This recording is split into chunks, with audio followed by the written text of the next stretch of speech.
नमस्कार, जय Jagannath and welcome back to new blog in dialysis journey. So आशा करती हूँ कि जो कल ब्लॉग आई थी हम लोग का जो इंट्रोडक्शन वीडियो का, तो आपको अच्छी लगी हो।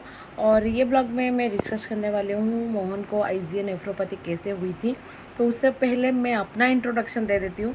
मैं पद्मा और मेरे हस्बैंड जो मोहन है, तो उनको ही आईजीए नेफ्रोपैथी है और वो 2015 में ही डिटेक्ट हुआ था। जस्ट हम लोग का मैरिज 14 में हुआ और जस्ट मैरिज को एक साल जैसे ही हुआ तो तबीयत ख़राब हुआ अचानक से, because I was that time in my masters and तो मुझे हम लोग हैदराबाद में रहते थे and husband that time JMI airport में काम करते थे। सो मतलब मेरा स्टडीज़ उड़ीसा में चल रही थी, तो हम लोग को बार बार मेरे स्टडीज़ में जो प्रोजेक्ट्स वर्क रहता है और हम लोग का एग्ज़ाम्स में के लिए, तो मुझे बार बार आना जाना करना पड़ता था। और that time we likely it's हम लोग ट्रेन में आना जाना प्रेफर करते थे। और मोहन को एक बार उसी दौरान जर्नी के बीच में यूरिन इन्फेक्शन हुई थी, तो ट्रीटमेंट भी हुआ था। बट उस टाइम पता नहीं चला कि मतलब ये पूरी तरह से ख़त्म हुई थी या नहीं। और वही यूरिन इन्फेक्शन के वजह से धीरे धीरे वो किडनी इन्फेक्शन में चेंज हुआ।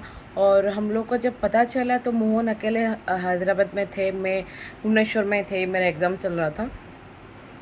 तो मैं मतलब फीवर हुआ उनको, थैंक्स टू मतलब उनके सर को कि मतलब उन्होंने उस टाइम उनको घर पे लेके पूरा उनका अच्छे से ट्रीटमेंट किया। मैं मतलब डॉक्टर दिखाए, पूरा किया। और डॉक्टर जैसे ही मतलब फीवर कम नहीं हुआ तो डॉक्टर उनको बोला कि नहीं मतलब इधर ट्रीटमेंट मुझे समझ में नहीं आ रहा है और I will refer to a nephrologist. तो उस टाइम सडन पता नहीं चला why a nephrologist and what is nephrology, तो मुझे तो नहीं मालूम था एग्जैक्टली तो मेरा बायोलॉजी भी नहीं था, मैं आईटी स्टूडेंट। सो तो जब अब ये चीज़ बताया कि नेफ्रोलॉजी को दिखाना है, वाई नेफ्रोलॉजी, तो उस टाइम मतलब लगा कि ओके ठीक है, क्या होता है देखते हैं। तो मैं भी 2-3 दिन बाद जाके पहुँचे हैदराबाद में, तो हम लोग जाके मिल के दिखाए। तो डॉक्टर बोला कि उनको we think that he may be he developing a proteinuria condition and what is that proteinuria condition. तो ये चीज़ मालूम नहीं थी। तो जैसे कि अब देखो, अगर एक छन्नी है तो किडनी तो छन्नी जैसी ही है, तो छन्नी है, छन्नी ब्लॉक हो जाता है। तो ब्लॉक होने के बाद क्या होगा, इधर वो मतलब ऊपर ओवरफ्लो करेगा, नहीं तो मतलब गिर जाएगा नीचे। तो वही हुआ, मतलब जैसे ही किडनी सारे जो वेस्टेज रहता है वो फिल्टर नहीं कर पाती है, तो किडनी से ऊपर वो ओवरफ्लो होता है। तो उनको वही हुआ, किडनी फिल्टर नहीं कर पा रही थी तो प्रोटीन ओवरफ्लो होके यूरिन में आया। जो प्रोटीन बॉडी में ऑब्जर्व होना चाहिए तो वो यूरिन से बाहर निकल गया। तो उस टाइम क्या हुआ, तो हम लोग को भी समझ में नहीं आ रहा था ऐसा क्या है क्या नहीं है।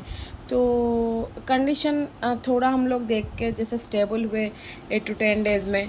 तो उसके बाद हम लोग फिर उड़ीसा में आए, क्योंकि घर वाले तो सब उड़ीसा में हैं और इधर हम लोग को भी सही लगा कि उधर कौन पूछेगा क्या है क्या नहीं है।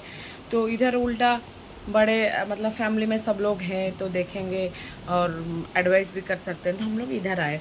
जैसे इधर आए थोड़े बहुत मतलब जैसे 10-15 दिन अच्छे थे, फिर अगेन वही चीज़ हुआ, फीवर। और उस टाइम फीवर बहुत ज़्यादा हुआ, एक नाइट में ऐसा हेडेक हुआ। तो उनको समझ में नहीं आया कि ऐसा क्यों हो रहा है और डॉक्टर को लेके दिखाए। तो डॉक्टर इमिडिएटली एडमिट किया और स्टेरॉइड चलाया। तो स्टेरॉइड चलाने के बाद पता चला कि मतलब प्रोटीन यूरिया से ये चीज़ बहुत ज़्यादा बढ़ गया है और we have to go for biopsy. तो बायोप्सी करने के लिए डॉक्टर जैसे ही हम लोग को एडवाइस किया, तो उस टाइम एक इंडिया का बेस्ट नेफ्रोलॉजिस्ट मैं बोलूँगी, डॉक्टर चित्तरंजन कर करके एक डॉक्टर थे, वो कोविड में चले गए हालांकि। तो वही हम लोग का मतलब डॉक्टर उस टाइम प्राइमरी डॉक्टर थे, तो हस्बैंड का उन्होंने ही बायोप्सी किया था। और जैसे ही बायोप्सी हुआ पता चला कि it's IgA nephropathy and it's one CKD disease. So IgA nephropathy मतलब कैसा है क्या नहीं है, तो आइजे नेफ्रोपैथी उस टाइम जब पता चला कि एक्चुअली डिजीज़ क्या है, तो बताया कि एक टाइप का प्रोटीन रहता है, इम्यूनो ग्लोमेरुलर जो प्रोटीन है, तो वो मतलब किडनी के चारों तरफ डिपॉजिट हो रहा है and it's making kidney a bit harder and making kidney small. So उसमें क्या हो रहा है, तो किडनी का फंक्शन धीरे धीरे घट रहा है। एंड वो हालांकि उस टाइम इतना डेंजरस नहीं था, बिकॉज जब आइजे नेफ्रोपैथी डिटेक्ट होता है ऐसा नहीं है कि वो इमिडिएटली आपको कुछ हार्म करेगा, नहीं, वो टाइम मतलब स्लो पॉइजन टाइप का है, मतलब धीरे धीरे आपको आपके बॉडी में किडनी को ख़राब करता जाता है। और एक टाइम ऐसा आता है जो आपको लेके एंड स्टेज रेनल डिजीज़ पे जाके मतलब आपको पहुंचना पड़ता है, और you have to go for dialysis at that time. So ये डिपेंड करती है आपकी लाइफस्टाइल पे, आपका खाना पीना डाइट, और आप मतलब कैसा है आपका लाइफस्टाइल एग्जैक्टली। तो मैं तो यही चीज़ मेरे वीडियो में बोलती रहती हूँ कि you have to look for your diet, बाहर का चीज़ कुछ भी नहीं, जो भी खाना है घर पे खाना है, और पर्टिकुलरली जो स्टाइल में आपको रहना है, खाना पीना everything you have to adopt, so that your lifestyle, if you are changing your life to a different track, so that मतलब आपको कोप अप करना पड़ेगा डिजीज़ के साथ। तो डिजीज़ भी ऐसा नहीं है कि सडन आपको कुछ ट्रिगर करेगा, तो वो भी टाइम लगता है। और मोस्टली आइजे नेफ्रोपैथी में you have to check your BP in every 2 to 3 days. If you are not if you have not a BP machine at home, then I will suggest you to buy one, because this ASM nephropathy is like BP plays a crucial role in ASM nephropathy patient, because ASM nephropathy is one of the immune system disorder disease and rare one also. तो कल मैंने ये चीज़ video में भी बताई थी, तो मुझे वही लगा कि ओके, हम लोग ये ट्रीटमेंट तो हो रहा है हस्बैंड का, तो ट्रीटमेंट में धीरे धीरे वो भी अच्छे हुए। और जो मतलब जैसा मैंने बताया था 2015 से लेकर 22 तक मोहन का क्या लाइफस्टाइल ऐसा था जिसको हम फॉलो करके रखे हुए थे, तो मोहन अच्छे थे। बट सडन 22 में ये चेंजेस हुआ, तो वही सब नेक्स्ट वीडियो में भी डिस्कस करेंगे। और आशा करती हूँ आपको ये वीडियो भी अच्छी लगी। ऐसे जुड़े रहने के लिए हम लोग के साथ वीडियो को लाइक शेयर सब्सक्राइब ज़रूर करें चैनल को। तो आज का वीडियो यहीं पे एंड करती हूँ। नेक्स्ट वीडियो में हम लोग वही डिस्कस करेंगे कि जब मतलब आइजे नेफ्रोपैथी डिटेक्ट होने के बाद मेडिसिन क्या था, कौन सा डॉक्टर दिखा रहे थे हम लोग, और एवरीथिंग।